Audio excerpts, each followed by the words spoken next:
Calgary's Best Rock, CJAY92. That's Dawn from Biff Naked. I'm Snow Malone in studio tonight with a special one-hour chat with Biff. And you touched on your childhood. I touched on your childhood briefly in the intro.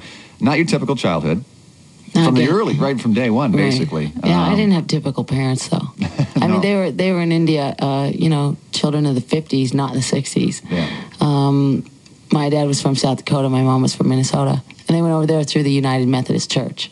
They were, socialists and bleeding hearts. And they went over there technically through the church. I mean, that technically qualifies them as missionaries, although they weren't trying to convert the savages, so to speak. But my dad is a dentist. He trains dental hygienists, and he was over there doing that with Christian Medical College, which he still does today. Oh, really? Okay. From time to time. And they adopted my older sister, Shireen, through an ashram, an orphanage that my mom was volunteering in. And about a year later, they were pegged as suckers because they'd already adopted a baby. So through their church, my birth mom, who was 16 at the time, was pregnant, and they sent out a newsletter at the church. There's gonna be a baby born. If any, you guys are suckers. Do you want her? And they said yeah. They picked me up, 4 days after I was born. And I don't know. It's a weird thing, right? I mean, I'm a white kid raised by white people. Mm-hmm. Ultimately, a lot of people go, well, you don't look Indian. And I go, well, that's because I'm not Indian. But my birth mom's adopted. So it's a mystery, what the nationality is. It's probably pretty waspy. I have a pretty short nose, so it's probably pretty waspy. Nothing exotic like I would want it to be. But we came back to the States and then wound up in Canada. I went to high school in Winnipeg, which I think is very important. I think a lot of girls should be raised in the prairies. Why is that? Oh, I'm actually going to make a really lewd joke. No, I'm kidding. I don't know. I'm really proud of where I come from. Winnipeg's great. I've always been a card-carrying Canadian. And because of our touring all over the world and traveling, I spin yarns about Canadian girls to a lot of people that I meet. And ultimately, it has us all, looking like Pamela Anderson, bikini-wise. And it has us all driving Zambonis. And they believe it, hook, line, and sinker. I'm very proud of that.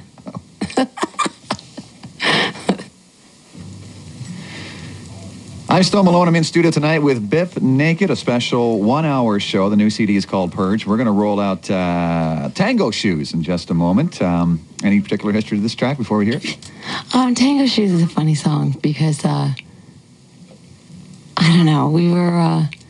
what I got from Doug and Pete was a burned CD of riffs. And then I take the riff CD. I actually went to London Drugs and bought a little cheap boom box so I could be in my art studio, which is a really small room, and listen to it. And then, I go through my processes of either poring over my sketchbooks and my little, poems that I wrote before, or I start writing something fresh. And, we started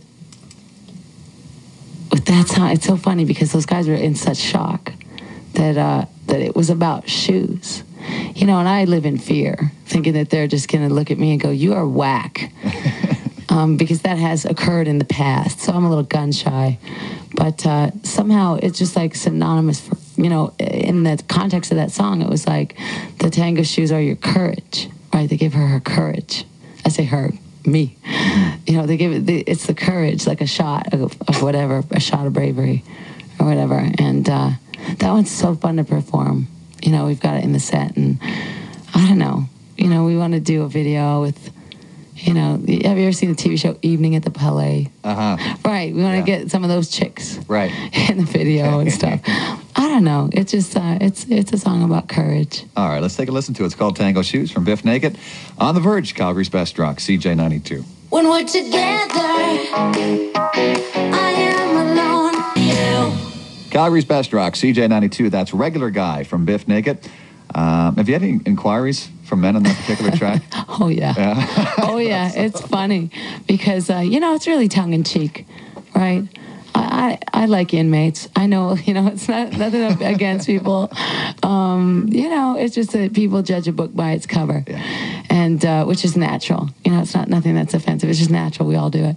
And I find that now at the shows, I'm getting a lot of what we call RGs, regular guys, you know, who all look like, I don't know, they look like the guys from Spin City or something. Like there's normal guys, and they're singing the words and waving, and I'm like, oh, you don't really think I want to date you, do you?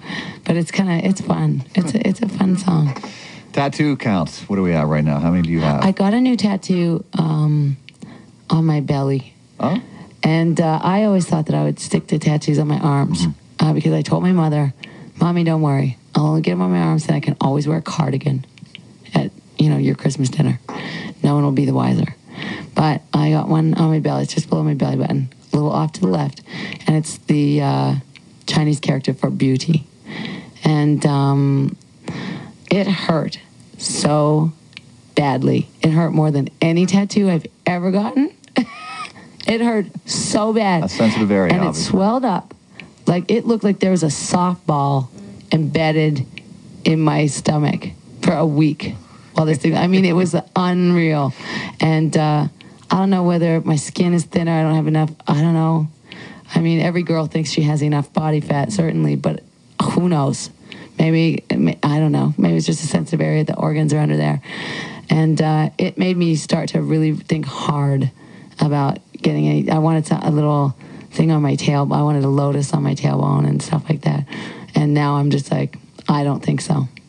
I got to tell you, I don't have any. I'm considering getting one over the next few weeks. You're starting to scare me now, actually. I think there's still a pretty famous studio here. Yeah? In Calgary, Smiling Buddha. I think that's on 17th, actually. Yeah. I think. Very, very famous. But just avoid the stomach. Is that what you're telling me? Just well, no. Maybe my pain threshold is getting worse. Maybe I'm a wimp. Maybe I'm just wimpy. Like when I took my lip ring out to do Lunch with Charles, after we were done shooting, I tried to put it back in. And, I had it for 10 years. It didn't seem to me like the hole had closed. And I fainted. Really? I was out cold. I fainted. Like, how embarrassing is that? So I just was like, man, screw it. I don't want it then. And so I've never put it back in. Let's talk about this for a minute. If you're reincarnated, yes. What would you like to come back as, or who would you like to be? Oh, goodness me. Deep? Too deep? No, I think it's funny because, I don't know. The first part of me says, well, I want to come back as a human.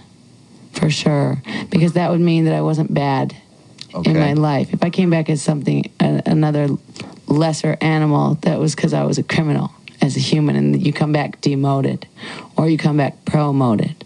That's some of the Eastern theories, but I don't know. I think I'd like to come back as a girl again, for sure. And maybe it's a tattoo artist. Oh, that would be fun. Oh, that would be so fun. All right, fair enough. Let's go back to the CD. This one is called Story of My Life, and we're going to hear it right now. It's from Biff Naked. It's from her new CD called Purge on the Verge, Calgary's Best Rock, CJAY92. Don't wanna be your leader. Calgary's Best Rock, CJAY92. That's Leader from Biff Naked. I'm Sto Malone. I'm in studio tonight with Biff.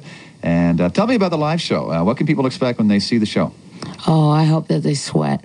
Oh, good. If they aren't sweaty and if I'm not sweaty, we haven't done our job properly. Okay. So, that's my hope.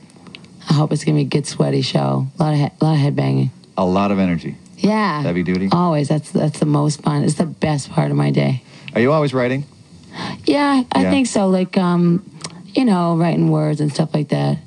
I find Doug and Pete are always picking up the acoustic, and they're always writing, too. Enough material at this point for another CD down the road, I assume, maybe? Oh, yeah. There's stuff that we couldn't fit on this record. Oh, really? Oh, yeah. There's, it was hard choosing because sometimes you have to edit some of your songs, and it's hard. So we got some that are in the vault. And, if they don't make it on soundtracks in the next couple of years, then definitely we'll put them forward for the next record. Well, the new CD we're talking about tonight, which That's one is that? Anastasia. Oh, okay. Anastasia's starting to whine because she's a bit of a diva. Okay. She's a diva. Yeah? Oh, this child, you would think that she is just abused and starved. Oh, well, now I feel bad. We'll wrap it up. Is she hungry? No, she is not hungry. Okay. This dog begs for food off of strangers in parks after a full meal. I do that too, actually, but it's We on the won't show. hold it against you. All right. Thanks for the conversation, Biff. I really appreciate it. Thanks for having me. All right. I'm Stone Malone. That's it for now. We'll do it all over again next week. We'll check out some of the best in Canadian dogs. And we do it one dog at a time. We call it On the Verge.